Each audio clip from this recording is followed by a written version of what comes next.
ప్రశంసలు మన రావడం అన్ని కూడా జరిగాయండి. ఇక్కడ మన బాబా నిన్న చూపించి ఈయన చెప్తే బాగుంటుంది అన్నట్లాగా చెప్పడం జరిగింది.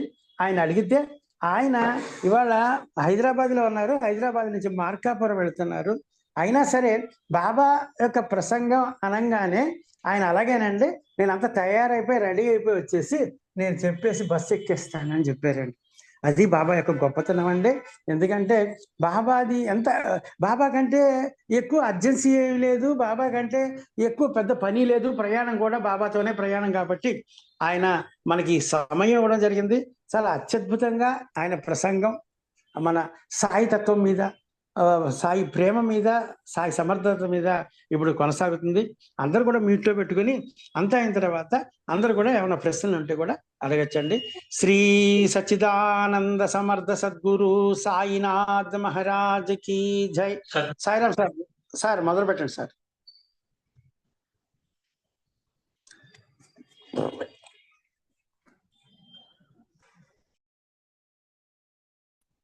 సద్గురు సాయి పరబ్రహ్మణే నమః. అసతో మా సద్గమయ తమసో మా జ్యోతిర్గమయ మృత్యోర్మా అమృతంగమయ. సాయి బంధువులారా, ఇందాక నరసింహారావు మాస్టర్ గారు చెప్పినట్లు ఇది బాబావారు నాకు ఇచ్చినటువంటి ఒక అదృష్టంగా భావిస్తాను. ఎందుచేతనంటే నేను ఈరోజు వాస్తవ హాస్పిటల్ నుండి సాయంత్రం బయలుదేరి 7 గంటలకి బస్సు ఉంది MGBS లో. కానీ ఒక మిత్రుడు ఇక్కడ ఈ కదిగ్నాసి ఆశ్రమంలో LB నగర్లో ఇది ఈ కదిగ్నాసి ఆశ్రమం అని చెప్పి ఇక్కడ మా మిత్రుడు వస్తున్నాను, రమణమూర్తి గారిని కలవాలి అంటంతో నేను ఇక్కడి నుంచి చేసుకున్నాను. 8:40 కండి నాకు బస్సు. కాబట్టి నరసింహారావు గారు చేసి అడగతానే నాకు ఆశ్చర్యం అనిపించింది. అదే నేను అక్కడ ఆ బస్ స్టాండ్ నుంచి చూసుకున్నట్లయితే ఖచ్చితంగా 7 గంటలకే బయలుదేరి వెళ్లాల్సి వచ్చేది. కానీ నేను వారిని రిక్వెస్ట్ చేశాను, అది 8 గంటల దాకా మాత్రమే నేను ఉండగలను సార్ మీతో.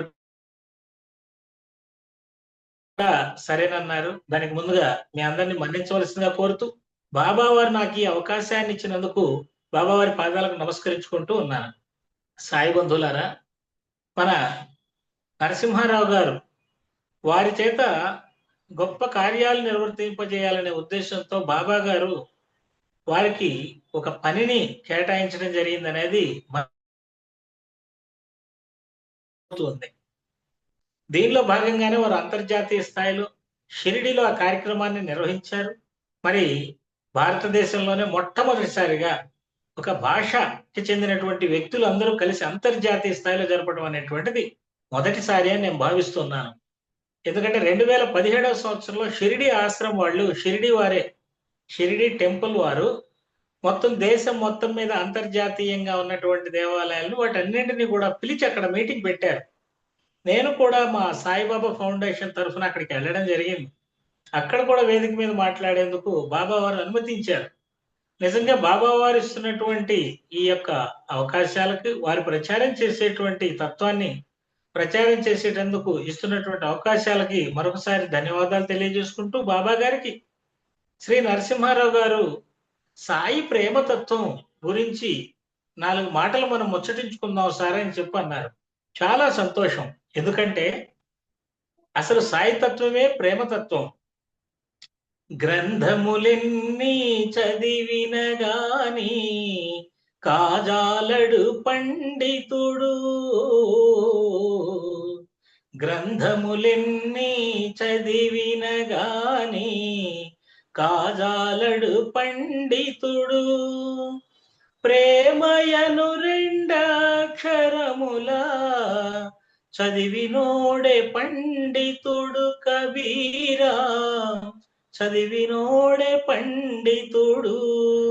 కబీర్ అంటారండి ఈ మాట. నువ్వు ఎన్ని గ్రంథాలు చదివినా, ఎక్కడెక్కడ తీర్థయాత్రలు చేసినా, ఎన్ని పూజలు చేసినా లాభం లేదు. ప్రేమ అనేటువంటిది నీ మనసులో ఉండాలి. ఈ ప్రేమ అనేటువంటిది ఉన్నవాడే పండితుడు అని చెప్పంటాడు. మరి ఈ ప్రేమ ఎక్కడ లభిస్తుందండి? దీనికి కబీర్ గారు చెప్తారు, పొలమునయచట ప్రేమ పండదు, అంగడిలోనూ ప్రేమ దొరకదు. పొలమునయచట ప్రేమ పండదు, అంగడిలోనూ ప్రేమ దొరకదు. సద్గురువేలే ప్రేమ స్వరూపం, ప్రేమే దైవ గుణం కబీరా, ప్రేమే దైవ గుణం. చాలా అద్భుతంగా చెప్పారండి ఇక్కడ.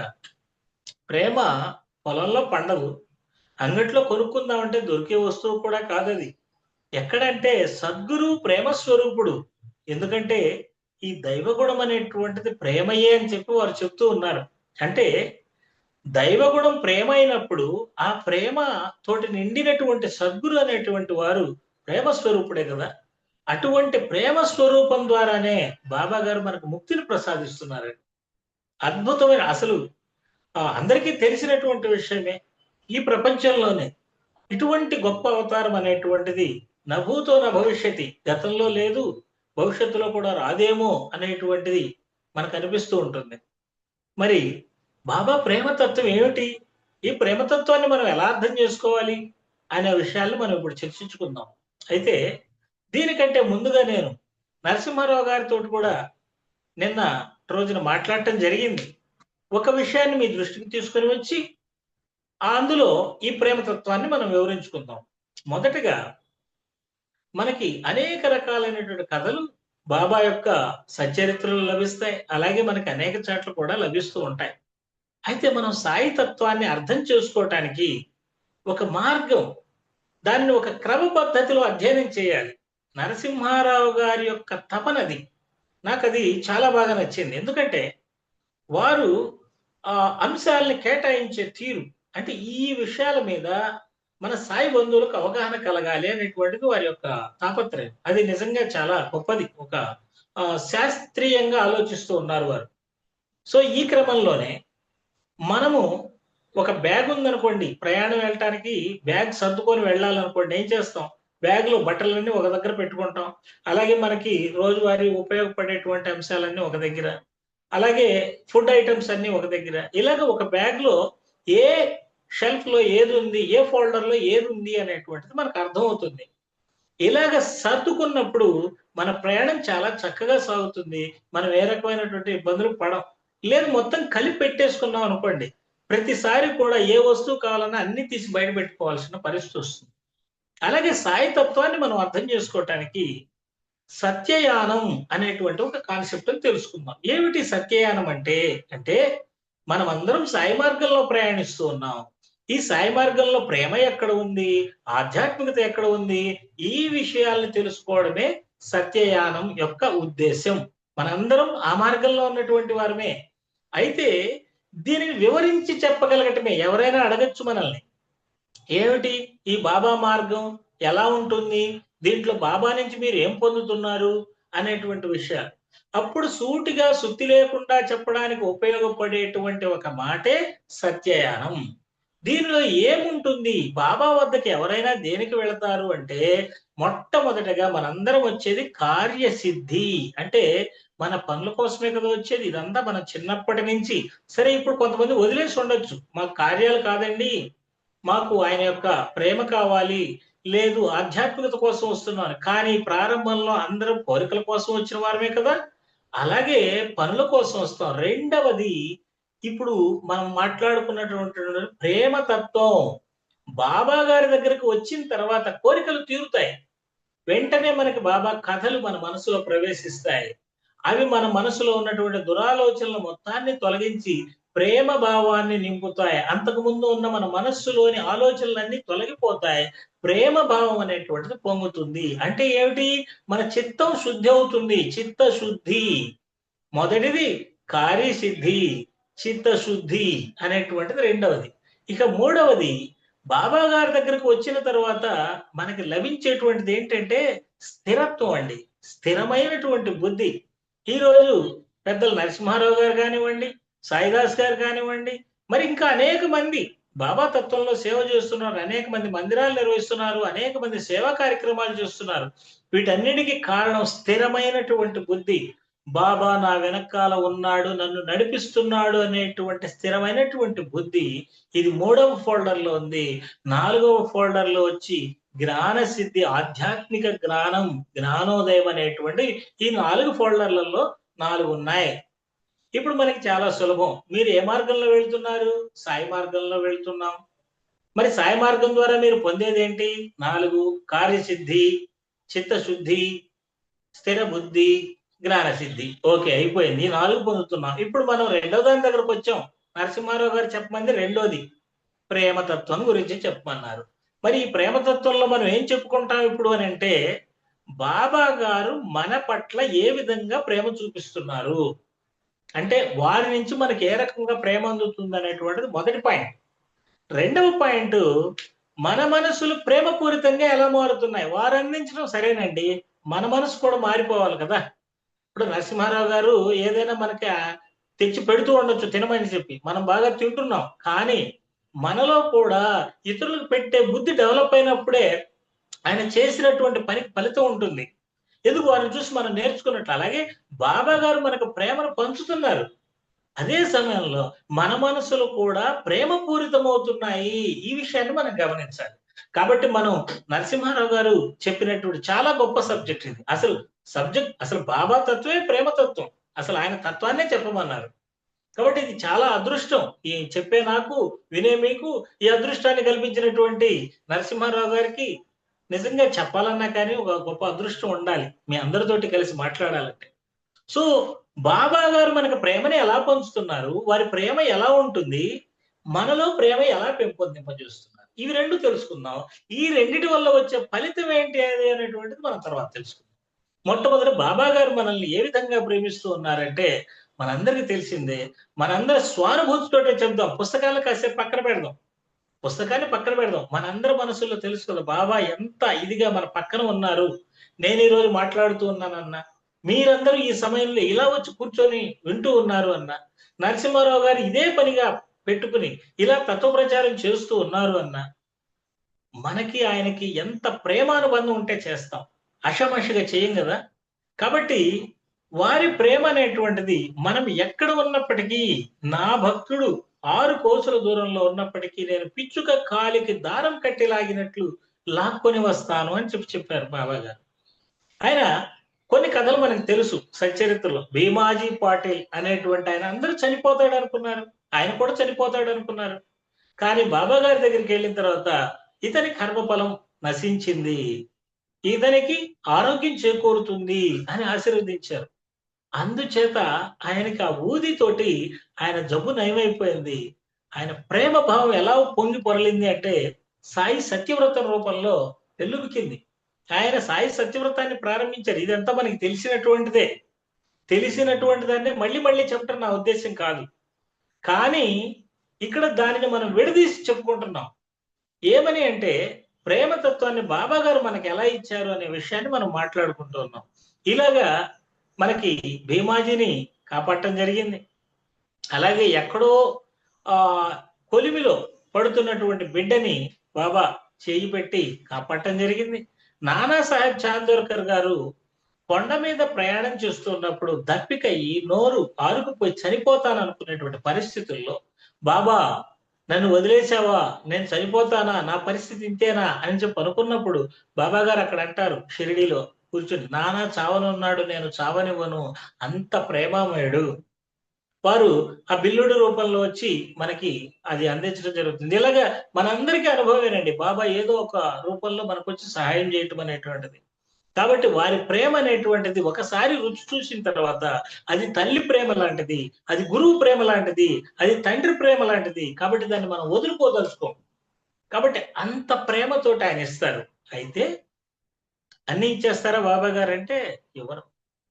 ఎందుకనంటే దీనికి సచ్చరిత్రలోనే హేమాడ్ పంత్ గారు చెప్పారు. బాబా గారి ప్రేమ తల్లి ప్రేమ, తండ్రి ప్రేమ, గురువు ప్రేమ లాంటిది. మీకు తల్లి బిడ్డకి బాగలేనప్పుడు చేదు మందునే ఇస్తుంది, అంతేగాని తీయటి మిఠాయిలు పెట్టదు. అలాగే గురువు కూడా విద్యార్థికి కావలసిన విషయంలోనే సహాయం చేస్తాడు. విద్యార్థికి చక్కగా పాఠాలు చెప్తాడు. ఇవి చదువుకోనాయనా, అవి చదువుకోనాయనా అని చెప్పి. అయితే సార్ పరీక్షలు రాసేటప్పుడు సార్ మీరు నాకు వచ్చి చెప్పండి అంటే చెప్పడు. పలకడు అసలు. అది పలకనందు వలన ఆయనకి ప్రేమ లేదా అంటే కాదు. ఆ సమయంలో గురువు పలకకూడదు వాళ్ళకి. పలికితే వాడు చెడిపోతాడు. ఇతని మీద డిపెండ్ అవుతాడు. కాబట్టి నీ బాధ నువ్వు పడాల్సిందే అక్కడికి వెళ్ళిన తర్వాత. అయితే ఇది మనందరికీ తెలిసినటువంటిది. అయితే బాబా యొక్క గొప్పతనం ఏంటంటే, ఆ తర్వాత మళ్ళీ మనకు తెలుస్తుందనమాట. బాబా నన్ను ఎందుకు ఆ సమయంలో కాపాడలేదు అనేటువంటి. దీనికి సంబంధించి సచ్చరిత్రలో చాలా కథలున్నాయి మనకి. మనకి ఆయన దాము అన్న వారు ఒక పత్తి వ్యాపారం చేయాలనుకుంటారు. బాగా లాభాలు సంపాదించాలి అని చెప్పనుకుంటారు. కానీ బాబా గారు వద్దంటారు. ఎందుకు వద్దన్నారు అనేటువంటిది ఆయనకు తెలియదు. కానీ కొంతకాలం తర్వాత తెలిసేది ఏంటంటే, ఆ పత్తి వ్యాపారం చేసిన వాళ్ళందరూ నష్టపోయారు. ఇక్కడ మిగిలింది ఎవరు అని చెప్పంటే, వారు నష్టపోయారు. ఎవరైతే వ్యాపారం చేయలేదో ఈ దాము అన్న వీరు మాత్రం నష్టపోలేదు. అప్పుడు అర్థమైంది బాబా ఓహో నన్ను ఎందుకు ఆ బాబా గారు వద్దంది అనేటువంటి విషయం.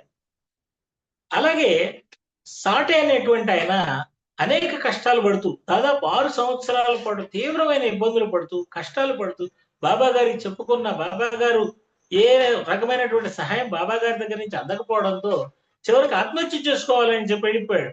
కానీ గురువు ఎప్పుడు కూడా అతనికి చెయ్యలేడు, కానీ అతన్ని పతనం కానియాడు కదా. కాబట్టి అతనికి అదే సమయంలో ఆ ఎదురుగా ఉన్న హోటల్ వ్యక్తి వచ్చి ఒక అక్కలకోట మహారాజు గారి చరిత్ర ఇవ్వడము, దాన్ని చదివిన తర్వాత ఆత్మహత్య అనేటువంటి దాని వల్ల మనం ఇంకా పతనం అవుతామని తెలుసుకోవటం, ఆ యొక్క అక్కలకోట మహారాజు గారి చరిత్ర బాబా గారే నాకు పంపించారు అని చెప్పి అతను రియలైజ్ అవటం, కళ్ళ వెంట నీళ్లు పెట్టుకొని తర్వాత అతని స్థితి వృద్ధి చెందటం, ఇవన్నీ కూడా మనకు సచ్చరిత్రలో కనబడతాయి. అంటే బాబా ప్రేమని కనుక గమనించినట్లయితే ఆయన అన్ని మనకి ఎంత బాగా దగ్గర తీయాలో అంత బాగా దగ్గర తీస్తాడు, అంత బాగా ప్రేమిస్తాడు, అంత బాగా అన్ని ఇస్తాడు. కానీ ఇవ్వలేదు అంటే దాని వెనకాల ప్రబలమైన కారణం ఉంటుంది. మీరు చూడండి మన మేఘశ్యాముడు ఫస్ట్ సారి బాబా గారి దగ్గరికి వెళ్ళినప్పుడు కోప్పడతారు. ఎందుకు? అతని మనసులో కొంత అహంకారం అనేటువంటిది ఉంది. దాన్ని పక్కకు తొలగించుకున్న తర్వాత మాత్రమే బాబా గారు లోపలికి రావడానికి అనుమతించారు. అలాగే హాజీ సిద్దిక్ ఫాల్కే గారి విషయంలో గాని, సోమదేవ స్వామి విషయంలో గాని, ఎవరి విషయంలో అయినా సరే వారిలో ఉన్నటువంటి దుర్గుణాలని వాటిని తొలగించడానికే బాబా గారు కోప్పడతారు. బాబా గారు అలా ఆపుతున్నారు తప్పితే ఇక రెండవది లేదని గ్రహించినటువంటి వారు నిజంగా మనకి ఎన్నో కష్టాలు ఉంటాయండి. లేకుండా ఎందుకుంటాయి? వారు నరసింహరావు గారు పదే పదే వారి మాట చెప్తున్నాను అనుకోకండి. వారు పెద్ద షిరిడి కార్యక్రమం ఏర్పాటు చేశారు కదా, ఎన్ని అవాంతరాలు వచ్చుంటాయి. కొన్ని సందర్భాల్లో ఆయన అనుకోని ఉంటాడు, ఎందుకు పెట్టుకున్నాను రా ఇక రెండోసారి ఇదే నా ఫస్ట్ అండ్ లాస్ట్ అనుకోని ఉంటాడు. కానీ మనసు అలా ఉండదు కదా, మళ్ళీ వెంటనే రెండో కార్యక్రమానికి శ్రీకారం చుట్టాలనిపించింది. ఆయన బాబా గారి సంకల్పం అనమాట. అంటే నాకు అది జరగటం మంచిదే అని ఆయన భావించారు కాబట్టి అలా ముందుకు రాగలిగారు. ఇది మన అందరం చేసేదేనండి. ఇది బాబా గారు మన పట్ల చూపే ప్రేమ. ఈ ప్రేమలో బంధింపబడతాం మనం. ఇక బయటికి రాలేము, రాబుద్ది కాదు. ఎవరైనా తల్లి ప్రేమ నుంచి, గురువు ప్రేమ నుంచి, తండ్రి ప్రేమ నుంచి ఎందుకు వస్తారండి బయటికి? రాబుద్ది కాదు. తల్లి, తండ్రి, గురువు మొత్తం కలిసినటువంటి స్వరూపం బాబా. మరి ఆయన ప్రేమ ఇంత మధురంగా ఉంది, పొందుతున్నాం కదా. ఇక్కడ వన్ వే కాదు, ఇది టూ వే. ఇక్కడ మనలో ఉన్నటువంటి మనసు వికసిస్తుంది, ఇక్కడ ప్రేమ అనేటువంటిది వికసిస్తుంది. సూర్యోదయం అయి ఎలా అంధకారాన్ని తొలగిస్తుందో మన మనసులో ఈ గురువు లీలలు అనేటువంటి సూర్యుడు ప్రకాశించడం ద్వారా ప్రేమ అలుముకుంటుంది, ద్వేషం అనేటువంటి తొలగిపోతుంది. ఎలా తొలగిపోతుంది? దీనికి కూడా బాబా కథలే మనకి. ఇవి ఎలా తొలగిపోతాయి? మన మనసులు ఎలా పరిశుద్ధం అవుతున్నాయి? ఏ విధంగా ప్రేమ నిండుతుంది అని అంటే, బాబా గారు 2 రకాలైన అనుభూతుల్ని భక్తులకు ఆ రోజు ఈ రోజు కూడా ప్రసాదించారు. మనందరికీ ఇవి అనుభవాలే. బాబా గారు ప్రతి జీవిలోనూ తానున్నాడని చెప్పి అనుభూతులు ఇచ్చారండి. చాలా మందికి ఇవి ఈ రోజు కూడా చూస్తూనే ఉంటాం.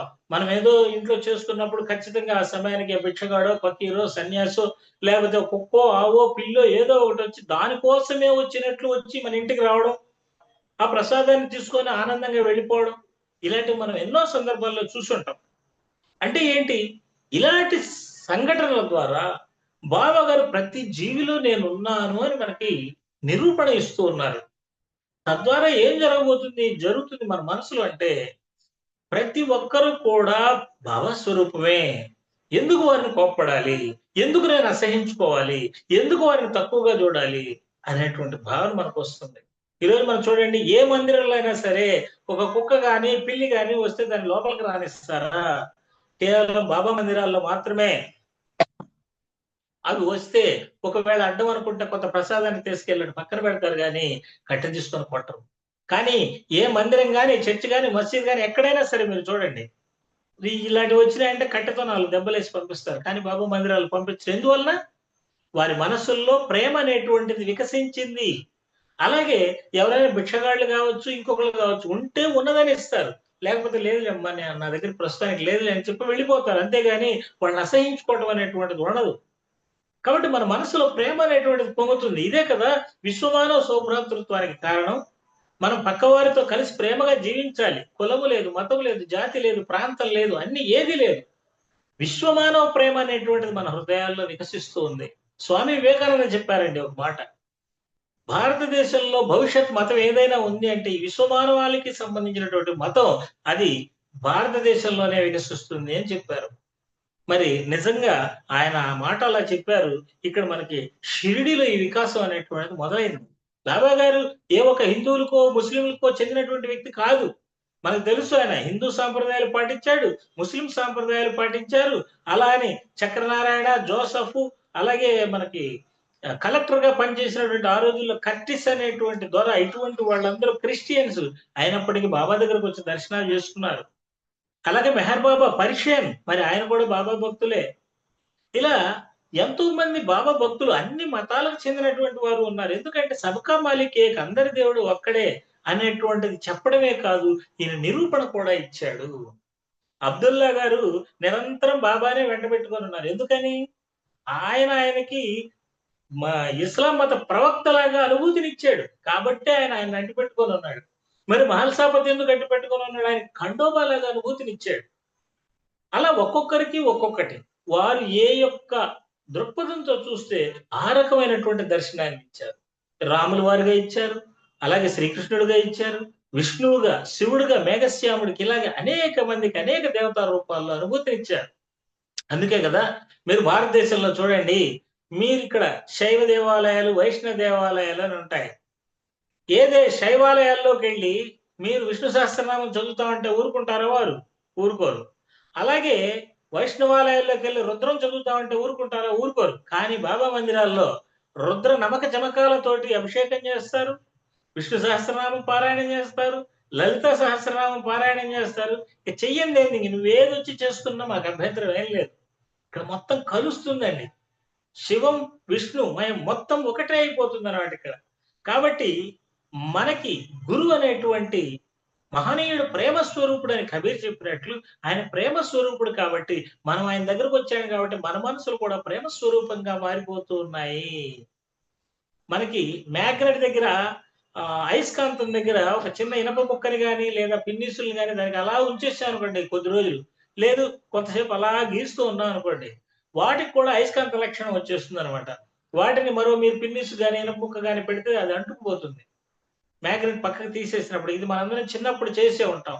కాబట్టి ఇక్కడ మనం గమనించాల్సింది ఏంటంటే ఆయన ప్రేమ స్వరూపుడు కాబట్టి మనం ఆయన దగ్గరికి వెళ్ళేటప్పటికి మనం కూడా ప్రేమ స్వరూపులుగా మారిపోతూ ఉన్నాము. ఇక్కడ 2 విషయాలండి. బాబా ప్రేమతత్వం అన్నప్పుడు బాబా ఎలా ప్రేమించాడు అనేది కాదు. ఒకటోది బాబా ఎలా ప్రేమించాడు మనల్ని ఏ రకంగా ఆయన ప్రేమతో ఆదరిస్తున్నాడు, రక్షిస్తున్నాడు అనేటువంటిది ఒక విషయం అయితే, మన మనసుల్లో ఏ విధంగా ప్రేమ పొంగుతుంది అనేటువంటిది రెండవది. మరి ఈ 2 విషయాలు ఉన్నాయి కదండి. మరి ఈ 2 విషయాలు వల్ల మనకు లాభం ఏమిటి? ఉత్తరోత్తర జరిగే ఫలితం ఏమిటి అని చెప్పంటే చాలా మంది అంటూ ఉంటారు, జ్ఞానం దుర్లభం అండి. జ్ఞానం దొరికేటువంటిది కాదు. బాబా వారి దగ్గరికి జ్ఞానం కోసం రావాలి మనం. అంతేగాని అల్పమైన కోరికలతోటి కాదు అని చెప్పి నానా రకాలుగా చెప్తూ ఉంటారు. కానీ ఇక్కడ మనం ప్రధానంగా గమనించాల్సింది ఏంటంటే బాబా తత్వం ప్రేమతత్వం. ఈ ప్రేమతత్వంలోనే తనలో ఆయన మనల్ని ఐక్యం చేసుకుంటున్నాడు. జాగ్రత్తగా గమనించండి. మనకి సత్యయానం అని చెప్పి మీకు ముందుగానే ఒక విషయం చెప్పడం జరిగింది. మొట్టమొదటి మనందరం కూడా కార్యసిద్ధి కోసం బాబా దగ్గరకు వస్తున్నాము. అక్కడికి వచ్చిన తర్వాత అందరం బాబా కథలు వింటున్నాము. వారి యొక్క మనస్థితిని బట్టి, వారి యొక్క స్వభావాన్ని బట్టి సత్వ రజస్ తమో గుణాలని చెప్పి భగవద్గీతలో చెప్పబడింది కదా. వీరిలో 3 రకాలుగా భక్తులు విడిపోతూ ఉన్నారు. ఒకటి భక్తి మార్గం, ప్రేమ మార్గం, మాకు బాబా చాలు, బాబాతో నిరంతరం ఉంటాం అనుకునేటువంటి వారు. అలాగే రెండవ వర్గం బాబా మాతోనే ఉన్నాడు, మేము ఎక్కడైనా ఉన్నా బాబానే ఉంటాడు, మేము చేసే ప్రతి పనిలో బాబా ఉంటాడని సేవా కార్యక్రమాల్లో దిగుతూ ఉంటారు.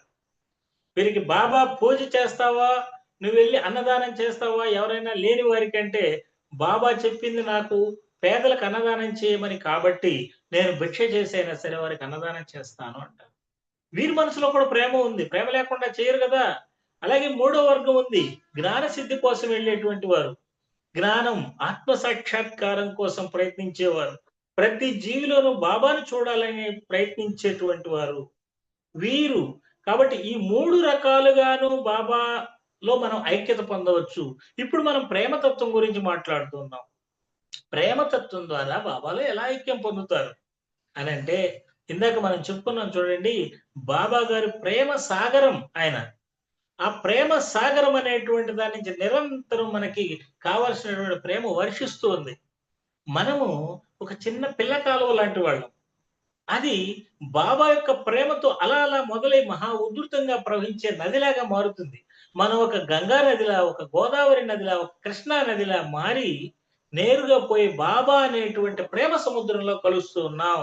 ఇందాక మనం చెప్పుకున్నాం కదా, బాబా మనల్ని ప్రేమించేటువంటి ఆ ప్రేమ సాగరుడు అని చెప్పి.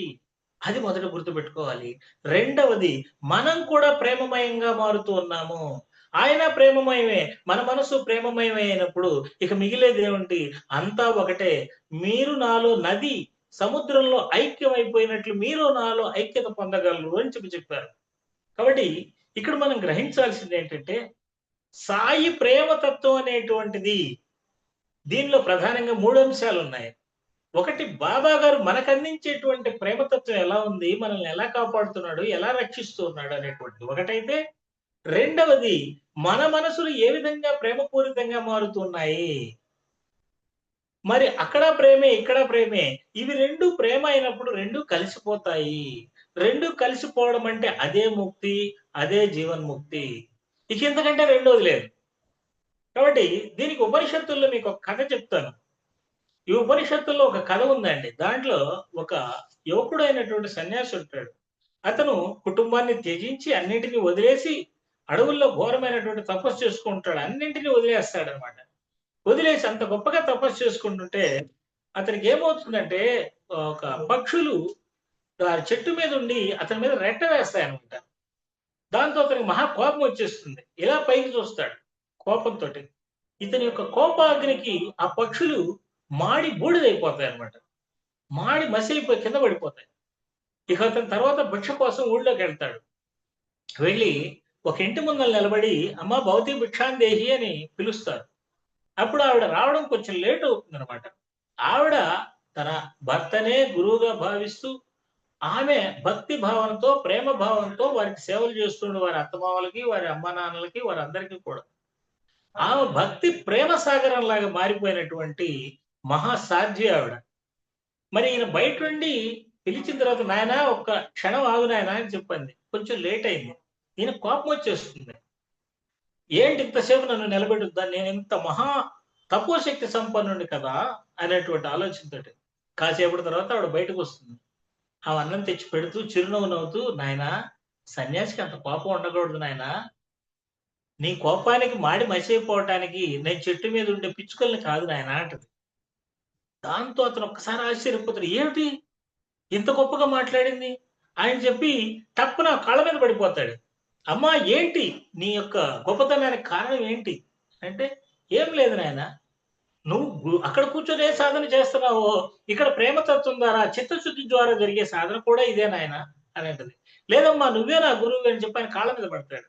లేదు నాయన నేను కాదు నీ గురువుని, ఇదిగో ఈ వీధి చివరిలో ఒక ఆయన ఉంటాడు, అక్కడ ఒక పని చేస్తుంటాడు, ఆ చివరి కొట్టు ఆయన్ని, నువ్వెవరిని అడగకుండా ఆయన దగ్గరికి వెళ్ళు అని చెప్పి చూస్తుంది. సరే ఆ గురువు ఇంకా ఎంత గొప్పవాడు అని చెప్పి తీరా వెళ్తే అతను కసాయివాడు. అతను మాంసం నరుకుతూ ఉంటాడు అనమాట. ఇతను వచ్చి కూర్చొని ఇదేంటి ఇట్లాంటి ఆయన దగ్గరికి పంపించింది ఆయన చెప్పి అసహనంగా ఉంటాడు. అంటే ఆయన కూడా అంటాడు అనమాట, నాయన అంత అసహనం పనికిరాదు. అసహనంతో కోపంతో పిచ్చుకల్ని కాల్చడానికి నీ శక్తిని ఉపయోగించకూడదు.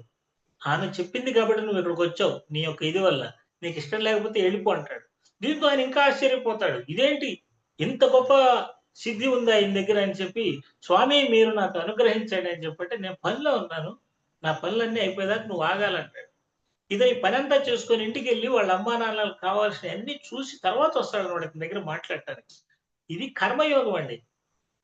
ఇందాక ఇతను ఏదైతే జ్ఞానయోగం అని చెప్పాడో, ఆమె ఏదైతే భక్తి యోగంలో ఆచరించిందో, ఇతను ఏదైతే కర్మయోగం అంటే పనిలోనే దైవత్వాన్ని దర్శిస్తూ ఉన్నాడు. ఈ రకంగా 3 రకాలైనటువంటి వాటి ద్వారాను మనం సిద్ధి పొందొచ్చని చెప్పి మన శాస్త్రాలు చెప్తున్నాయి. మొదటిది ఈ సన్యాసి చేసినటువంటి సాధన జ్ఞానయోగం. ఈవిడ చేసినటువంటిది భక్తి యోగం. మనకి సాయి సచ్చరిత్ర మొత్తం కూడా ఎక్కడ భక్తి ప్రేమలు ఉంటాయో అక్కడ నేను ఉంటానని బాబా గారు చెప్తూ ఉంటారు కదా. సో భక్తి, ప్రేమ, చిత్తశుద్ధి ఇవన్నీ కూడా ఒకే దాంట్లో అండి. వేరు అనుకోవటానికి వీల్లేదు. సో కాబట్టి మూడవది కర్మయోగం. సో కాబట్టి మనకి 3 మార్గాలు ఉన్నాయి. కాబట్టి మనం బాబా గారి మార్గంలో ప్రయాణించేవారు ఎవరైనా సరే ఈ 3 మార్గాల్లో వెళ్ళొచ్చు. ఇందులో ప్రేమ మార్గం అనేటువంటిది ప్రతి ఒక్కరికి కూడా సాధ్యమయ్యేటువంటిది. ఎందుకంటే మొదటిది జ్ఞాన మార్గం అనేటువంటిది కొంత కష్టసాధ్యంగా ఉంటుంది. ఎందుకంటే సాధన చేయాలి, ఇదంతా కొంచెం ఇబ్బందికరంగా, అన్నింటి మీద వ్యామోహం వదులుకోవాలి, ఇవన్నీ ఉంటాయి. ఇక రెండవది ఇంకొకటి వచ్చేసి కర్మయోగం. కర్మయోగం కూడా మనం ప్రతిరోజు చేసి బాబా గారు చెప్పినటువంటిదే. మీ పనులు మీరు చేసుకుంటూ నన్ను స్మరించండి అని చెప్పారు. అదే మనం చేసేటువంటి కర్మయోగం. సో కాబట్టి మనం ఏ యోగాన్ని తీసుకున్నప్పటికీ మిగతా కూడా ఉంటాయి. జ్ఞానులుగా కొంతమంది చదువుతుంటారు, వారిలో భక్తి ప్రేమలు ఉంటాయి, అలాగే కర్మయోగం కూడా ఉంటుంది. అదేవిధంగా కొంతమంది ఈ భక్తి ప్రేమల్ని పెంపొందిస్తారు. మనకి మీరాబాయి గారు కానివ్వండి, లేకపోతే తిరుప్పావై రచించినటువంటి వారు ఉన్నారు కదా, తమిళ ప్రబంధ రచయిత్రి, వారు కానివ్వండి, అలాగే అనేక మంది ఈ యొక్క భక్తి పారవశ్యంలో, అలాగే తుకారాం గారు కానివ్వండి, నామదేవుడు, వీరందరూ ఈ మహారాష్ట్రలో ప్రధానంగా అనేక మంది సాధు సంతులు జన్మించారు. వీరందరూ కూడా సాకారం నుండి నిరాకారానికి పయనించినటువంటి వారు. మన రాష్ట్రంలో కూడా అన్నమయ్య బ్రహ్మం ఒక్కటే పరబ్రహ్మం ఒక్కటే అని చెప్తారు. అంటే మొట్టమొదటి మన సాకారంతో ప్రారంభమై నిరాకారం వైపు సాగుతుందన్నమాట. ఇది మన శాస్త్రాల్లో చెప్పినటువంటిది. ఈరోజు మన అదృష్టం ఏంటంటే దాన్ని చాలా సులభంగా మనం అందుకునేటువంటి అవకాశాన్ని బాబా గారు ప్రసాదించారు. కాబట్టి ఈ ప్రేమ మార్గం అనేటువంటిది చాలా ఉత్తమమైనటువంటి మార్గంగా నేను భావిస్తూ ఉన్నాను. ఎవరైనా సరే బాబా మార్గంలోకి ముందుకు నడవాలి అంటే ప్రేమ మార్గమే శరణ్యం. మరొకసారి నేను మీ అందరికీ గుర్తు చేస్తాను. మనం ప్రయాణించేటువంటి మార్గంలో 4 దశలు ఉన్నాయండి. మొట్టమొదటి మనందరం కూడా కార్యసిద్ధి కోసమే బాబా దగ్గరకు వస్తాము. తర్వాత మనలో జరిగేటువంటి ప్రధానమైనటువంటి మార్పు చిత్తశుద్ధి. ఇదే ప్రేమతత్వం. ప్రేమతత్వం అనేటువంటిది మనలో పెంపొందుతుంది. ఈ ప్రేమతత్వం ఎక్కువైపోయిన తర్వాత స్థిర బుద్ధి అనేటువంటిది ఏర్పడుతుంది. మనం దీనికి అంకితమై పని చేయాలి, ఇదే నా జీవిత లక్ష్యం అనేటువంటిది వారికి అర్థమవుతుంది. తర్వాత జ్ఞాన సిద్ధి. ఇవి మనం ఏ విధంగా అయితే కంటిన్యూ చేస్తూ ఉంటామో నువ్వు ఎక్కడికి వెళ్ళవలసిన పని లేదు. నువ్వు ఇంట్లోనే కూర్చొని నీ పనులు నువ్వు చేసుకుంటూనే జ్ఞాన సిద్ధి అనేటువంటిది సహజ సిద్ధంగానే ఒక మొగ్గ పువ్వులాగా ఎలా అయితే వికసిస్తుందో ఆ విధంగానే ఈ యొక్క జ్ఞానం అనేటువంటిది కూడా మనకు సిద్ధిస్తుంది. అయితే మనం చేయాల్సినటువంటిది ఏంటి అంటే వారి యొక్క కథల ద్వారా, బాబా మనకిచ్చినటువంటి అనుభూతుల ద్వారా వారు భక్తుల పట్ల ఏ విధమైనటువంటి ప్రేమతోటి కలిగి ఉన్నారు, వారు ఏదైనా మనకి చెయ్యకపోతే ఎందుకు చెయ్యలేదు, మనం కథలు చదవండి. చదివిన తర్వాత దీన్ని అర్థం చేసుకోండి. ఈ కథలో బాబా గారి ప్రేమతత్వం ఏ విధంగా ప్రసరింపబడింది భక్తుల మీద అనేది మనం మనసులో ఒకసారి విచారణ చేయాలి. అలాగే మన మనసులో ఏ విధంగా ప్రేమతత్వం పొందుతుంది? ఈ సంఘటన జరిగింది. లేదు ఈ కథ చదివాను. ఈ కథ చదివిన తర్వాత నా మనసులో ఏ విధమైన భావం కలిగింది అనేటువంటిది మనం గనక అర్థం చేసుకున్నట్లయితే, మన బాబాలో అలా అలా అలా అలా అలా వెళ్ళిపోతూ నరసింహారావు గారే బాగా చెప్తారు మాకంటే కూడా. ఎందుకంటే వారు చిన్న పిల్లలకి ఎంత చక్కగా చెప్తారో అంత చక్కగా నేను మొన్ననే విన్నాను. గతంలో కూడా కొద్ది కొద్దిగా విన్నాను. మొన్న ఈ మధ్య కొంచెం ఎక్కువ సేపు విన్నాను. చాలా బాగా చెప్తారు. అలా అలా అలా ఒక నది ఎలా అయితే ప్రవహిస్తూ నెమ్మదిగా వెళ్ళిపోయి సముద్రంలో కలుస్తుందో, అలాగా మన మనసులో ప్రేమ సాగరం మొదలై అది నేరుగా బాబాలోనే కలుస్తుంది. కాబట్టి మనం అంటే సాయి బంధువులారా మరొక విధంగా మనం అనుకోకుండా ఉంటే, నాదొక చిన్న మనవేంటంటే, ఈరోజు ఇక్కడ వచ్చి కూర్చున్నాము అంటే, మనం బాబా తత్వాన్ని అర్థం చేసుకోవాలనే ఉద్దేశంతోటే. నరసింహారావు గారు గానియండి, లేదు మన సాయిదాస్ గారు కానివ్వండి, మైనంపాటి ప్రసాద్ గారు కానివ్వండి, అలాగే సుబ్రహ్మణ్య రెడ్డి గారు, పద్మనాభరెడ్డి గారు, ఇలాగ కృష్ణ గారు, ఇలాగ అనేక మంది, ఆదిపూడి సాయిరామ్ గారు గాని, ఇలా అనేక మంది అతి క్లిష్టంగా ఉన్నటువంటి అంశాలని మనకి వివరించాలి అని వారు ప్రయత్నిస్తున్నారన్నా, మనం తెలుసుకోవాలని ప్రయత్నిస్తున్నామన్నా, దీనికి ఒక ప్రధానమైనటువంటి కారణం ఉంది. ఏంటంటే, మనం ఆయనతోటి అట్రాక్ట్ అయ్యున్నాం. అటాచ్‌మెంట్‌ని కోరుకుంటున్నాం బాబాతోటి. బాబాకి ఇంకా దగ్గరవ్వాలనుకుంటున్నాం. అందుకనే వీరు చెప్తున్నారు. వారు వినడానికి సిద్ధపడొస్తున్నారు. మిగతా వారు రావట్లేదంటే, వారు ఈ కార్యసిద్ధి దగ్గరే ఆగిపోతున్నారు చాలా మంది. ఇవన్నీ మనకెందుకులెండి అని చెప్పి. కానీ మనం అలా ఆగదలుచుకోవట్ల. ప్రేమతత్వంలోకి ఇంకా దగ్గరికి ఎళ్ళాలనుకుంటున్నాం. వెళ్ళాలనుకున్నప్పుడు రూట్ మ్యాప్ ఖచ్చితంగా ఉండాలి. ఇదే నరసింహారావు గారి యొక్క ప్రయత్నం. ఈ రూట్ మ్యాప్ అనేటువంటిది కరెక్ట్‌గా ఉంటే, మనం దారి తప్పకుండా చాలా సులభంగా మనం ఎళ్ళాలనుకుంటున్నటువంటి టార్గెట్‌ని చేరవచ్చు. సో, ఇది మనల్ని మనం ఉద్ధరించుకోవటానికి బాబా గారు అందించినటువంటి ప్రేమతత్వం, ప్రేమ మార్గం అండి. ఇది వ్యక్తిగతంగా చెప్పుకున్నాం ఇప్పటిదాకా. ఈ ప్రేమతత్వాన్ని గనక మనం 10 మందికి పంచినట్లయితే, మనందరం దీన్ని గనక తెలుసుకున్నట్లయితే, మనకి లాభం ఏమిటి అనంటే, చూడండి మనం ఎలా ఉన్నామో, మన ఇంటి పక్కవారు కూడా అలాగే ఉంటే, ఇంక అంతకంటే కావాల్సిందేముంది? గొడవలెక్కడొస్తాయి చెప్పండి? అందుకే ఈ సాయి తత్వాన్ని విశ్వవ్యాప్తం చేయాల్సినటువంటి సమయం దగ్గరకొచ్చిందండి. ఎవరైనా సరే అవకాశం ఉన్న ప్రతి ఒక్కరు కూడా ఏదో ఒక రూపంలో సాయి తత్వానికి మీరు చేయూతనివ్వండి. ఎందుకంటే, ఈ సాయి తత్వం ఈరోజు ప్రపంచానికి అవసరం. ఇది మన ఒక దేశానికి కాదు. కొంతమంది అనుకుంటా ఉన్నారు. ఇది హిందువులకు మాత్రమేనా? ఆయన ముస్లిమా? హిందువా? ఈ గొడవంతా పక్కన పెట్టండి. ఆయన విశ్వ మానవాళికి సంబంధించినటువంటి వ్యక్తి. మీ దేశానికి ప్రధానమంత్రి ఎవరు అని అడుగుతారు గానీ, ఎవరైనా మీ ఊరికి ప్రధానమంత్రి ఎవరు అని అడుగుతారా? మూర్ఖులుగా ఎవడో ఒకడుంటాడు. మీ ఊరి ప్రధానమంత్రి ఎవరు అని చెప్పి అడిగేవాడు. బాబా గారు విశ్వానికి మొత్తానికి గురువండి. ఆయన జగద్గురువు అని చెప్తూ ఉంటే, నువ్వు ఆయన హిందువా? ముస్లిమా? క్రిస్టియనా? ఇంకోటా అనే ఆలోచన అవివేకం అన్నమాట. అసలు ఆ గొడవను మనకు అవసరం లేదు. ఆయన ప్రేమ స్వరూపం. ఈ ప్రేమతత్వాన్ని మనం సాధ్యమైనంత వరకు 10 మందికి పంచాలి. ఒక్కసారి ఆలోచించండి. మీరు చిన్నప్పుడు బాబా గురించి పరిచయం లేని వాళ్ళ గురించి చెప్తున్నాను. సమాజంలో మనుషుల మధ్య సంబంధాలు ఎలా ఉండేవి? బాబా తత్వం పరిచయం అయిన తర్వాత బాబా భక్తుల మధ్య సంబంధాలు ఎలా ఉంటున్నాయి? ఇక్కడ ఇంకొక చిన్న ఇది కూడా వస్తుంది. స్పర్ధలు ఉన్నాయండి. బాబా దగ్గర వచ్చే వాళ్ళలో కూడా అంటే ప్రపంచం మొత్తం ఉంటాయండి స్పర్ధలు. గుండెల మీద చేసుకొని చెప్పండి. ఒక తల్లికి పుట్టినటువంటి ఇద్దరు బిడ్డలు ఒకే రకమైన మనస్తత్వం కలిగి ఉంటున్నారా? కనీసం తల్లితో ఏకీభవిస్తున్నారా బిడ్డలు? కూతురు గాని, కుమారుడు గాని తండ్రితో పూర్తిగా ఏకీభవిస్తున్నారా? ఎవరికైనా సరే కొంత భేదాభిప్రాయం అనేటువంటిది అది మానవ సహజం అండి. మానవుడు వ్యక్తి కదా! కాబట్టి మానవ సహజ సిద్ధంగా వచ్చాయి. కానీ బయట జరిగేటువంటివి ఆ మనసుల్లో క్రూరత్వం కానివ్వండి, ఇటువంటివన్నీ పోవాలి అంటే సాయితత్వం కావాల్సిందే. సాయితత్వం అందరికీ పంచాల్సిందే. ఈరోజు మన దేశంలో చూడండి. ఈరోజు మతం పేరుతో, కులం పేరుతో, లేకపోతే భాషల పేరుతో అనేక రకాలైన విభేదాలు వస్తూ ఉన్నాయి. వీటన్నిటికి పరిష్కారం ఇవ్వగలిగింది ఏంటి? సాయి ప్రేమతత్వం మాత్రమే. ఈరోజు అక్కడ పాకిస్తాన్‌లో గానివ్వండి, లేకపోతే ఇజ్రాయెల్‌లో కానివ్వండి చూడండి కొట్టుకు చస్తూ ఉన్నారు. వాళ్ళందరిని ఎవరు రక్షిస్తారండి? వీళ్ళందరూ చెప్తూ ఉంటారు. ముస్లింలు గాని, క్రిస్టియన్స్ గాని. ఎక్కడో స్వర్గం ఉంది. ఆ దేవుడొస్తాడు. మాకేదో రక్షణ ఇస్తాడు అని చెప్పి. అరే బాబు! మీరు ఎక్కడో ఉన్న వారి గురించి ఆలోచిస్తున్నారు. మీ కళ్ళ ముందు జరిగేది మీకు కనబడట్లేదా? వాళ్ళ కళ్ళ ముందల పచ్చి బాలింతల్ని చంపేస్తున్నారండి బాంబులేసి. చిన్న చిన్న పిల్లలు పాపం కాళ్ళు చేతులు విరిగిపోయి అల్లాడిపోతూ ఉన్నారు ఆ ప్రాంతాల్లో. ఎందుకు? వారు కనీసం వీరి గురించి ఎక్కడో ఉన్న దేవుడి గురించి ఆలోచిస్తే నీ కళ్ళ ఎదురుగా ఉన్న మనిషిని పట్టించుకోలేదు అని చెప్పి హ్మ్. దీనికి సమాధానం ఎక్కడి నుంచి లభిస్తుందంటే బాబా ప్రేమతత్వం మాత్రమే ఇస్తుంది. ఒకటే చెబుతుంది. "అరే బాబు! అందరూ దైవ స్వరూపాలే. నువ్వు బాబా అంటం ఇష్టం లేదా?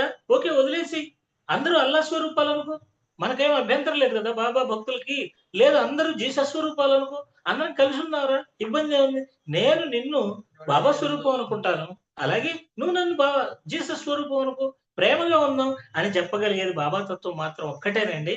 కాబట్టి ఈ యొక్క బాబా తత్వం, ఈ బాబా ప్రేమతత్వం, బాబా జ్ఞానతత్వం, బాబా కర్మతత్వం అనేటువంటిది ఈ ప్రపంచం అంతా విస్తరించాలి.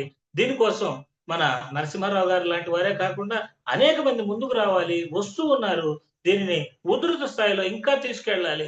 దీనికి బాబా గారి యొక్క పూర్తి అనుమతి, అదే విధంగా ఆశీర్వాదాలు ఉన్నాయని తెలుసుకుంటూ, ఈ అవకాశాన్ని ఇచ్చినటువంటి నరసింహారావు గారికి, ఇంతసేపు శ్రద్ధతో ఉన్నటువంటి సాయి బంధువులందరికీ నమస్కరించుకుంటున్నాను. నాకు బస్సు సమయం అవుతున్నందువలన నేను బయలుదేరవలసి ఉంది నరసింహారావు గారు. తర్వాత ఏదైనా ఉన్నట్లయితే ప్రశ్నలు గాని అటువంటివి సార్‌నే సమాధానం చెప్పవలసిందిగా కోరుకుంటూ, మరొకసారి నేను అర్ధాంతరంగా ముగిస్తున్నందుకు నన్ను మన్నించవలసిందిగా కోరుకుంటూ ముగిస్తున్నాను. ధన్యవాదాలు సార్. సాయిరామ్ సార్, చాలా కృతజ్ఞతలు సార్. మీరు ఎంతో మంచి ప్రేమతో ప్రేమతత్వాన్ని గురించి, బాబా యొక్క ప్రేమను గురించి అద్భుతంగా వివరించారు. దానివల్ల ఏంటంటే అట్నుంచి వస్తుంది, ఇట్నుంచి కూడా మనం ఎంత ఇవ్వాలి, ఈ రెండు కలిసి అందరికి ఎలా పంచిపెట్టాలి, అది ముఖ్యంగా చాలా అవసరం అండి. బాబా ఎప్పుడు మనని ప్రేమిస్తూనే ఉంటాడు. బాబా ఎప్పుడు మనని కూడా ఆ, తన కేసు లాక్కుంటూనే ఉంటాడు. కానీ మనం కూడా ఆ జీవనదులన్నీ కూడా తీసుకుంటాను సార్. సాయిరామ్. సార్ సార్ నేను సాయిరామ్ సెలవు thank you very much sir. మళ్ళీ మాట్లాడదాం సార్. సాయిరామ్. అన్యదా భావించకండి. Thank you. పర్లేదు సార్, మీరు please. Happy journey sir, happy journey. Sairam. Okay, please please.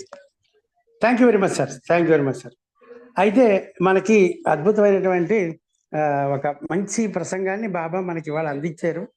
అయితే మనతో పాటు ఆ, మన ధర్మగడ్డ శ్రీనివాస్ గారని, ఆయన పేరు విన్నాను, ఆయన ఫోన్ నెంబర్ కూడా నోట్ చేసుకున్నాను. ఆ నిర్మల్లో ఆయన కూడా అత్యద్భుతంగా మాట్లాడతారు. మొన్న జరిగినటువంటి పురస్కారాల్లో కూడా ఆయన మాట్లాడడం జరిగింది. ఆయనతో మాట్లాడాలి అనుకున్నాం కానీ కొంచెం ఈ పనుల ఒత్తిడిలో తొందరలో తర్వాత మాట్లాడచ్చు, ఎందుకంటే చాలా ఫోన్లు వస్తున్నాయండి. దాంతో మనం ఆయనతో మాట్లాడలేకపోయాం.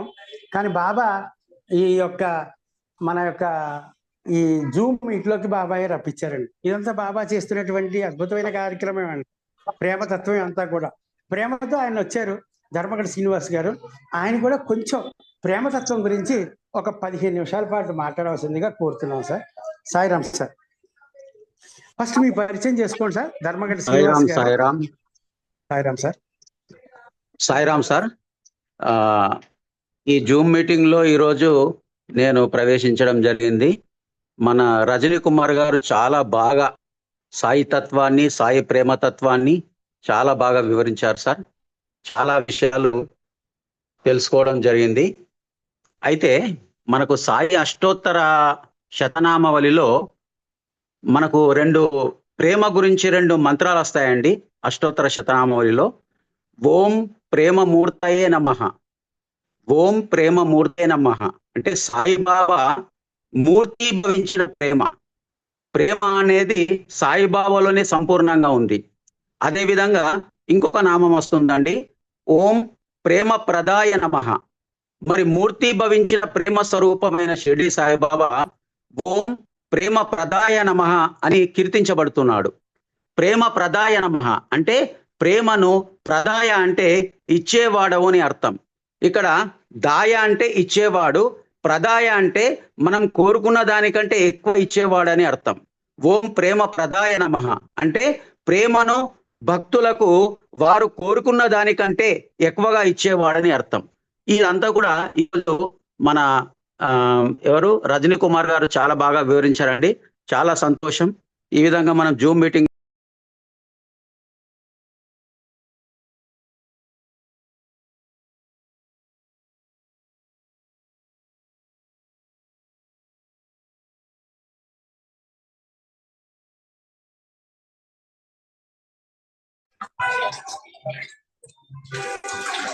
Right sir, Sairam sir. మన సాయిరామ్ అంటే చాలా మంచిగా అష్టోత్తర శత నామావళిలో ఉన్న ప్రేమమూర్తి ఏర్పాటు గురించి చాలా మంచిగా వివరించడం జరిగింది మన ధర్మగడ్డ శ్రీనివాస్ గారు. వీరు నిర్మల్లో ఉంటారు. ఈయన ఒక మంచి టీచర్. నిర్మల్లో ఉంటాం సార్. సార్ టీచరే కదా సార్ మీరు? హలో, ప్రభుత్వ ఉద్యోగం సార్. ఏం సార్? ఇక్కడ నిర్మల్ డిస్ట్రిక్ట్ లో జెడ్పిహెచ్ఎస్ కుబీర్ లో ఫిజికల్ సైన్స్ టీచర్ గా పనిచేస్తున్నాను సార్. భౌతిక శాస్త్రాన్ని వారు ఇది చెప్తారు. అలాగే ఆయన ప్రవృత్తి కూడా బాబా యొక్క ఇది ప్రేమని అంతా కూడా వివరించడం జరుగుతుంది.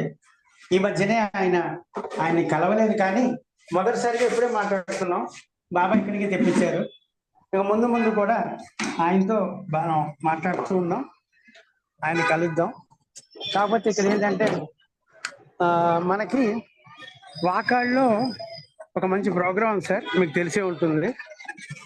మీకు అది కూడా పంపించాను, మీరు కూడా రావడానికి ప్రయత్నం చేయండి సార్. జూన్ 6, 7, 8 తేదీల్లో వాకాడ్ అనేది తిరుపతి జిల్లా సార్.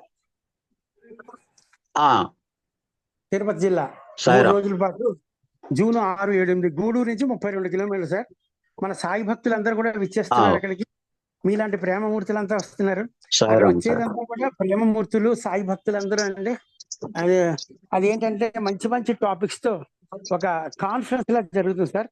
మంచి టాపిక్స్. మార్నింగ్ అంతా సింపోజియం ఉంటుంది. అలాగే మధ్యాహ్నం ఏమో మనకి పేపర్ ప్రజెంటేషన్స్ ఉంటాయి సార్. అలాగే సాయంత్రం సాంస్కృతిక కార్యక్రమాలు.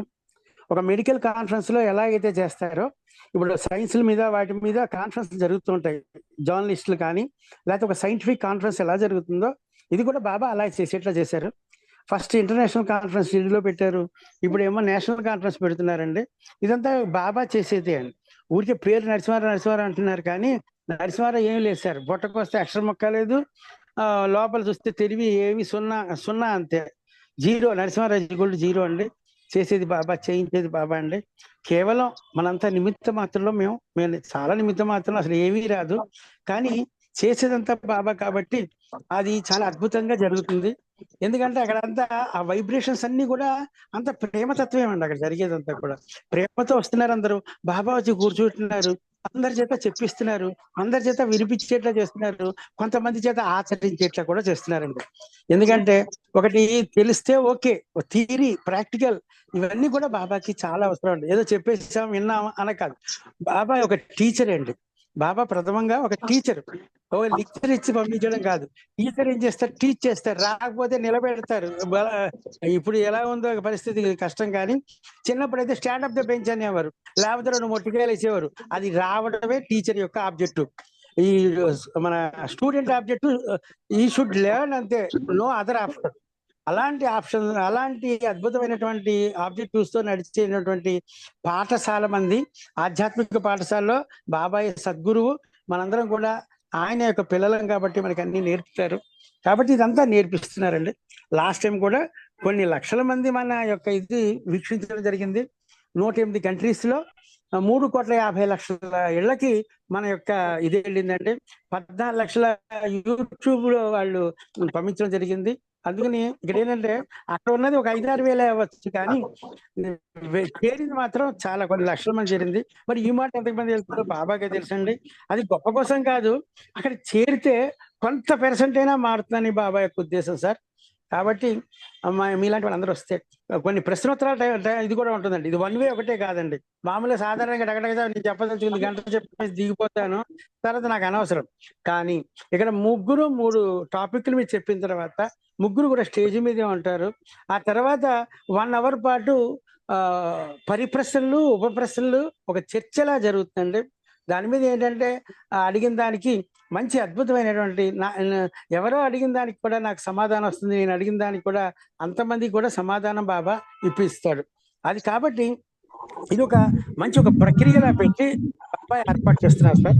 సో ఇది కూడా అయిపోయాయి సార్. ఇవాళ రాత్రితో మనం క్లోజ్ చేసేస్తున్నాం. ఎందుకంటే ఎవరైతే రిజిస్ట్రేషన్ చేసుకున్నారో వాళ్ళకి SMS లో BSNL వాళ్ళతో మాట్లాడడం, వాళ్ళకి SMS లో టెక్స్ట్ మెసేజ్ వస్తుంది సార్. అది వచ్చిన తర్వాత అక్కడ రిసెప్షన్ లో చూపిస్తే ఒక కిట్ ఇవ్వడం జరుగుతుంది. దాంట్లో బ్యాడ్జ్ ఉంటుంది. ఆ బ్యాడ్జ్ పెట్టుకుంటే లోపల ఎంట్రన్స్ ఉంటుంది. కాబట్టి ఎవరెవరు వస్తారో ఒక అరగంట గంట లోపల ఇస్తే వాళ్ళని కూడా మనం యాడ్ చేయడం జరుగుతుంది. రేపు ట్రయల్ బేసిస్ కింద రేపు వెళ్తుంది సార్. అందరు కూడా ఇప్పటి వరకు వచ్చిన వాళ్ళందరూ కూడా యాక్చువల్ గా అయితే 1000 అనుకున్నాం, 200 కొంచెం ఆ స్టాక్ కింద పెట్టుకున్నాం. ఇప్పటికి 1000కి రీచ్ అయిపోయారు సార్. కాబట్టి ఎవరైనా మీలో మహానుభావులు ఎవరైనా వస్తాం, అక్కడ పాల్గొంటాం, వింటాం, ఆ ప్రశ్నల్లో పాల్గొంటాం. అలాగే 11వ అధ్యాయం మీద మనకు పారాయణ జరుగుతున్న వాళ్ళ 11వ అధ్యాయం రుద్రం అంటారు కదా సార్. కాబట్టి అది చదివిన తర్వాత అది దాని మీద క్విజ్ ఉంటుంది సార్.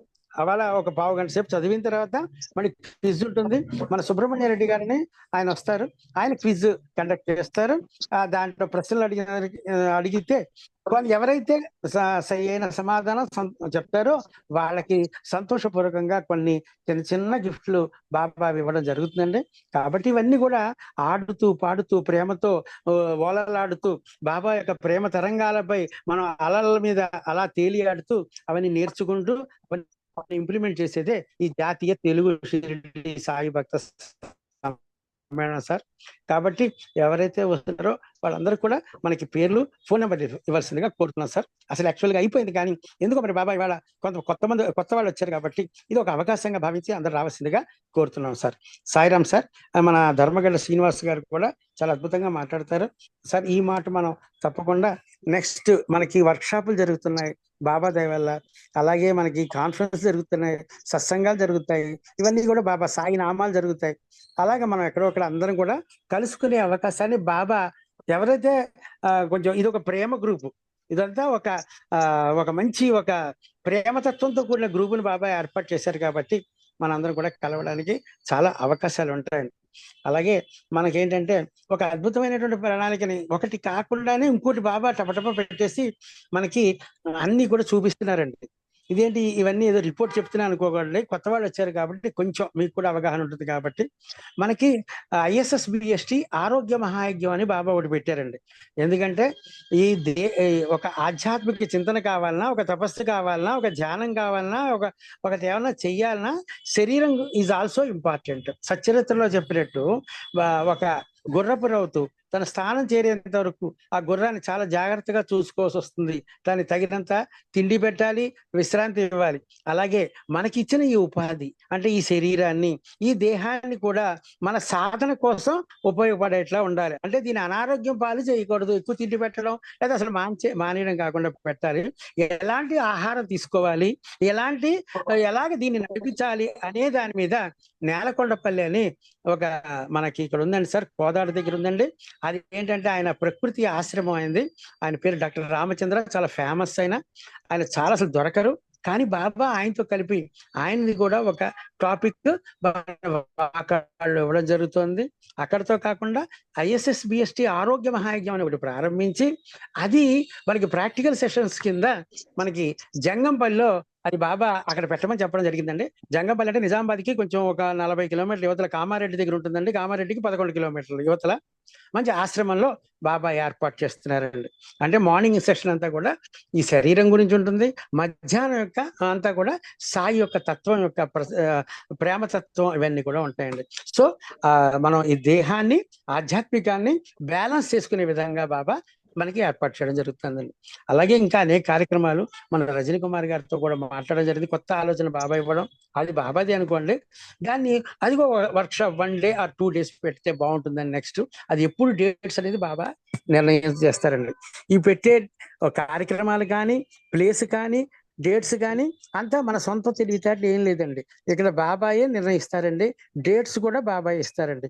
అది మంచిగా చేయడానికి మనకి తెలియదు, ఎందుకంటే అన్నిటికీ సమర్థ సద్గురు అయిన సాయినాథుడి చేతే నిర్ణయించబడమే తప్ప మన సొంతం ఏమీ దీంట్లో లేవండి. మనం కూడా దాంట్లో నేర్చుకునే వాళ్ళమే అనేటువంటి ఉద్దేశం తప్ప దీంట్లో పోస్టులు గీస్టులు ఏం లేవు. ఒక్కటే దీనికి చైర్మన్ బాబాయే, ఎగ్జిక్యూటివ్ మెంబర్ బాబాయే, కమిటీ మెంబర్ బాబాయే, వాలంటీర్ కూడా బాబాయే, వినేది బాబాయే, చెప్పేది బాబాయే. కాబట్టి ఇక్కడ ఎక్కువ తక్కువ ఏమీ లేవండి. కాబట్టి ఎవరైనా వచ్చేటైతే ఇప్పుడు మాకు పేర్లు, ఫోన్ నెంబర్లు ఇస్తే ఇవాళ యాడ్ చేసేద్దాం. చేస్తే రేపొద్దునకల్లా ట్రైల్ వచ్చేస్తారు రేపు మధ్యాహ్నం లోపల. కాబట్టి ఇదంతా మీరు గమనించవలసిందిగా కోరుతున్నాం. బహుశా నెక్స్ట్ శనివారం ఉండకపోవచ్చండి. నెక్స్ట్ శనివారం 2వ రోజు జరుగుతుందండి. శుక్రవారం, శనివారం, ఆదివారం. వచ్చే శుక్రవారం మొదటి రోజు 6వ తారీఖు, వచ్చే శనివారం 2వ రోజు 7వ తారీఖు, 8వ తారీఖు ఆదివారం. శుక్ర, శని, ఆదివారం జరుగుతుంది. నెక్స్ట్ మన అందరం కూడా వాకాడులో ఉంటాం. అద్భుతంగా ఇప్పుడు ఒక భజన కార్యక్రమం జరుగుతుంటుంది. మీ అందరికీ కూడా ఈ షెడ్యూల్ అంతా పంపించడం జరిగింది. బాబాయే ఇదంతా నిర్వహిస్తున్నారు. ఆదివారం సాయంత్రం మనకి పల్లకి ఉత్సవం ఉందండి. సాంస్కృతిక కార్యక్రమాలతో అనుకోండి, సేవ, పల్లకి సేవ, అది కూడా వినూత్నంగా పెట్టడం జరిగిందండి. అక్కడికి వస్తే వెండి తెర మీద చూస్తారండి అందరూ కూడా. అది వర్ణించే కంటే కళ్ళారా చూసి తరించారండి. షిరిడీలో అయితే ఇంతవరకు షిరిడి ఇదిలోనే ఎప్పుడు జరిగింది అద్భుతంగా జరిగిందండి. 2 కిలోమీటర్ల దీంట్లో ఒక 2,000 మందికి పైగా, 3,000 మంది పైగా అలా మంచి జరుగుతూ ఉంటే, మంచిగా ఏనుగు అంబారి మీద మా సాయిబాబాని కూర్చుని ఉంటే ఎంత మేళ తాళాలతో నల్గొండ నుంచి నేమో వీళ్ళు వచ్చారు, హైదరాబాద్ నుంచి సన్నాయిమేళం, అనేక చోట్ల నుంచి అందరూ వచ్చి చాలా అద్భుతంగా జరిగింది.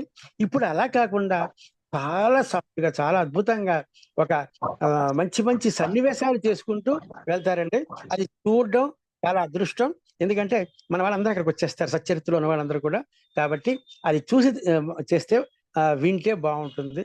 కాబట్టి మ్యాక్సిమం రావడానికి ప్రయత్నం చేయండి. దీంట్లో పాల్గొనడం ద్వారా మనం సాయిబాబాతో 3 రోజుల పాటు సహవాసం ఉంటాం. సాయిబాబాతో సాన్నిహిత్యంలో ఉంటాం. ఎందుకంటే బాబా అక్కడే కూర్చుంటాడు కాబట్టి. లాస్ట్ టైం కూడా అలాగే వస్తున్నా అని చెప్పారు, సందేశం పంపించారు, వచ్చారు, కూర్చున్నారు. దానికి అంతా పరాకాష్ఠ కింద అంతా అయిన తర్వాత ఒక వెలుగు వెలిగించి వచ్చేప్పటికి ఒక ఆవిడ ఫోటోలు తీస్తే 8 ఫోటోలు దాని మీద వెలుగు రాగానే ఆ వెలుగులో తీస్తే బాబా ఛత్ర పట్టుకొని, అంటే గొడుగు పట్టుకుని దాని కింద కూర్చొని దీవిస్తున్నట్లుగా నేను ఉన్నాను, నేను ఇంతసేపు ఉన్నాను పరాకాష్టం అంట. అంతా పల్లకి సేవ అంతా అయిన తర్వాత బాబా తన యొక్క దర్శనాన్ని, తన యొక్క నిదర్శనాన్ని, తను చెప్పిన మాటని, ఎస్ నేను మాట జవదాటనరా బాబా కవర్ పంపించారండి ఇద్దరి చేత. ఒక మెసేజ్ పంపించారు, మేము 3,000 మంది పైగా వస్తున్నాం సూక్ష్మ శరీరంలో పంపించారు. అదంతా చాలా అనుభవాలు ఇచ్చి లాస్ట్ ఎస్ నేను నా ప్రాణాన్నైనా ఇచ్చేస్తాను కానీ నా మాట తప్పను అని బివి దేవ్ గారికి ఆయన చెప్పినట్లుగా బాబా అలాగా మనకి ప్రత్యక్ష నిదర్శనం ఆ వెలుగులో చూపించడం జరిగిందండి. ఇప్పుడు అది చాలా మంది మన వాళ్ళకి షేర్ చేయడం జరిగింది, చూశారు. ఎవరికైనా కావాలి అంటే అది కూడా చూడని వాళ్ళకి పంపించడం జరుగుతుంది. కాబట్టి ఇక్కడ బాబాయ్ ఉంటారండి, ఇది నిదర్శనం అండి. కాబట్టి దీంట్లో పాలు పంచుకొని తన్మయ అవుదాం అనుకున్న వాళ్ళందరూ కూడా చాలా మంది ఇంట్లో వస్తున్నారు. మిగిలిన వాళ్ళు కూడా ఇవాళ లాస్ట్ అవకాశం అండి. బాబా దయవల్ల వస్తే హాయిగా మనం అందరం కలిసి సంతోషంగా ఆత్మ కళ్యాణం జరుగుతుంది సార్. ఆత్మ కళ్యాణానికి మనందరం కూడా మన ఆత్మల కళ్యాణాలు జరుగుతాయి కాబట్టి అందరూ చేసేది బాబాయ్ ఆత్మ కళ్యాణాన్ని. కాబట్టి అందరం ఆ యొక్క వైబ్రేషన్స్ లో 3 రోజులు ఉండి ఆనందాన్ని పొందుతాం, ఆత్మానందాన్ని పొందామని కోరుతూ శ్రీ సచ్చిదానంద